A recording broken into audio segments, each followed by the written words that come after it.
Welcome back, everyone, to another edition of The Explainer. Today, we're doing something a little different. We're stepping right into the shoes of financial crime investigators. We're going to unpack a topic that's frankly usually shrouded in mystery, wild headlines, and Hollywood intrigue. We're taking a really close look at offshore structures, transparency, and the very real financial crime risks that come with them. So let's jump right in. The big question: is offshore a crime, or is it literally just a location? I mean, if you rely on the movies, you'd probably think every offshore account involves a villain hiding stolen gold on a tropical island. But to actually understand this landscape, we've got to challenge that stereotype right out of the gate. Our investigation begins by separating the facts from the fiction.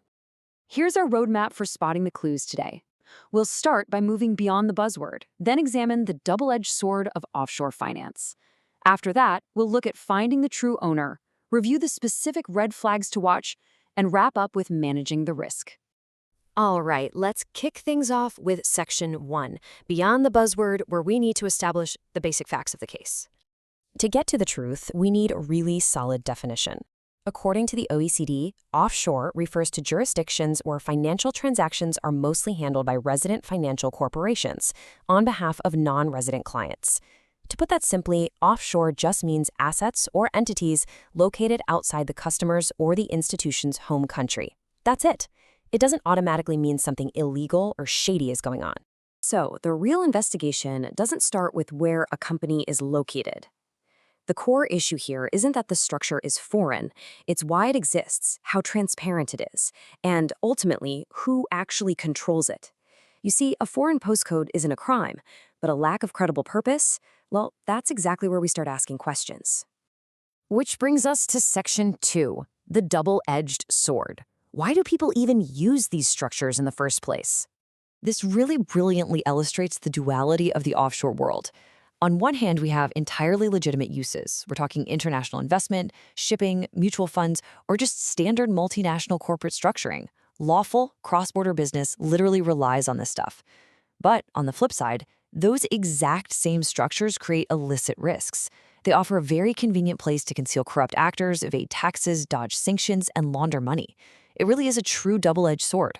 And to make things even more complicated, offshore is not just one thing. We're dealing with a massive variety of legal forms here.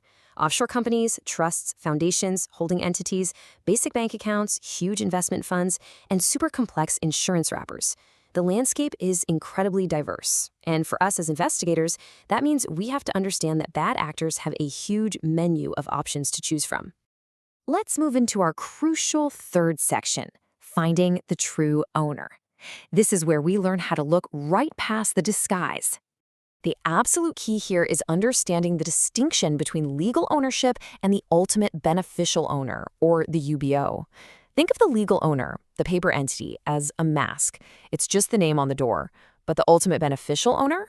That's the living, breathing, natural person who actually wears that mask, pulls the strings, and takes home the financial rewards. Distinguishing between those two is absolutely vital to stopping financial crime. Let's bring in some heavy-hitting authority on this. The Financial Action Task Force, or FTFF, states this incredibly clearly. They note that strength and transparency standards are specifically intended to help identify criminals hiding behind these exact structures. In fact, FTF's guidance points out that anonymous shell companies are literally one of the most widely used methods on the planet for laundering the proceeds of crime and corruption. And the UK's Financial Conduct Authority, the FCA, echoes this sentiment perfectly. Their thematic reviews explicitly warn that complex and opaque offshore structures are a major control concern. Because, think about it, when opacity blocks our view of the ultimate beneficial owner, the risk absolutely skyrockets. If you can't see who's behind the wheel, you definitely can't trust where the car is going. Which means we need to put on our detective hats. Welcome to Section 4, Red Flags to Watch. Let's uncover the specific clues that tell us something might be wrong. All right, here are the structural clues you should always be keeping an eye out for. Is the entity unusually layered across multiple countries? Does it lack a clear, rational economic purpose? Are they using nominee directors? Basically stand-ins whose only job is to just put their name on paperwork.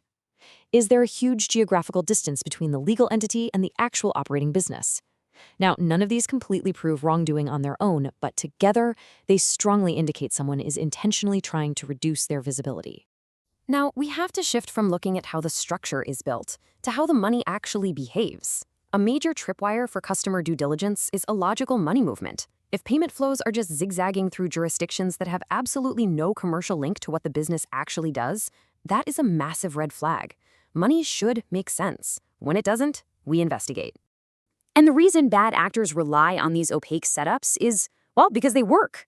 These structures create some severe investigative complications.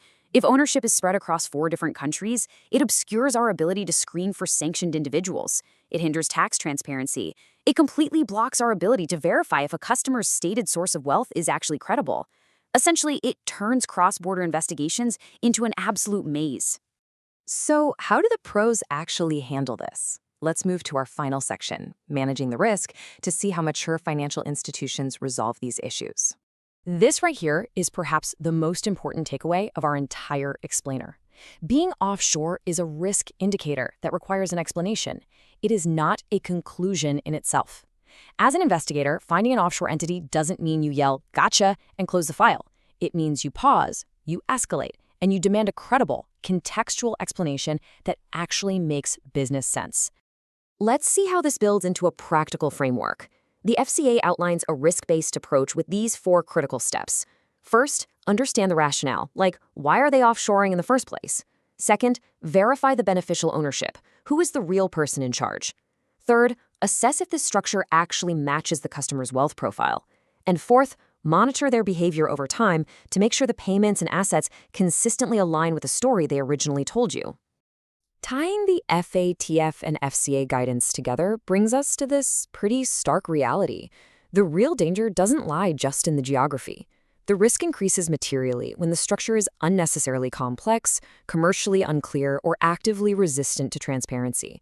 Honestly, when a customer fights you on providing clarity, that resistance is the loudest alarm bell of all. Which leaves us with one final, provocative question to ask every single time we encounter an offshore entity. Does the offshore structure explain the business honestly, or does it help conceal who truly owns, controls, or benefits from it? Remember, our job isn't to judge the location, our job is to uncover the truth behind it. Thank you so much for joining me for this explainer, and keep asking the right questions.